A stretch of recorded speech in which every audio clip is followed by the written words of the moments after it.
ততই রাজনৈতিক ও নির্বাচনী সমীকরণগুলো স্পষ্ট হচ্ছে। বিএনপি এরই মধ্যে নিজ দলের এবং ফ্যাসিবাদ বিরোধী যুগপৎ আন্দোলনের শরিক দলগুলোর জন্য ছাড় দেওয়া আসনে প্রার্থী তালিকা প্রায় চূড়ান্ত করেছে। তরুণদের নতুন রাজনৈতিক দল জাতীয় নাগরিক পার্টি এনসিপি বিএনপির সঙ্গে জোট বা আসন সমঝোতায় যাচ্ছে, এমন গুঞ্জন থাকলেও শেষ পর্যন্ত তার হচ্ছে না। বরং জামায়াতে ইসলামের সঙ্গী হতে যাচ্ছে এনসিপি। দুই দলের শীর্ষ নেতাদের একাধিক বৈঠকে নীতিগতভাবে এই সিদ্ধান্ত প্রায় চূড়ান্ত। এনসিপির দায়িত্বশীল একাধিক নেতা কালবেলাকে বিষয়টি নিশ্চিত করেছেন। খুলে বলো। ফ্যান্টাস্টিক নিমো খালাল বিস্কুট খায়। সানিও স্ট্যাটাস দিছে ফ্যান্টাস্টিক। তারা জানান, বুধবার জামায়াতের শীর্ষ পর্যায়ের নেতাদের সঙ্গে দুদফায় বৈঠক হয়েছে।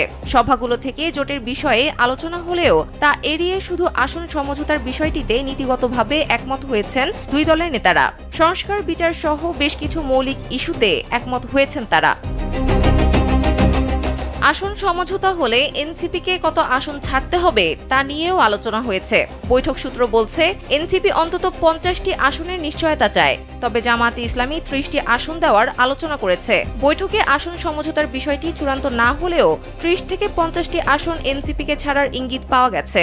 একই সঙ্গে এসব আসনে এনসিপির বর্তমান জোটসঙ্গী আমার বাংলাদেশ পার্টি এবং রাষ্ট্র সংস্কার আন্দোলনও থাকতে পারে বলে জানা গেছে।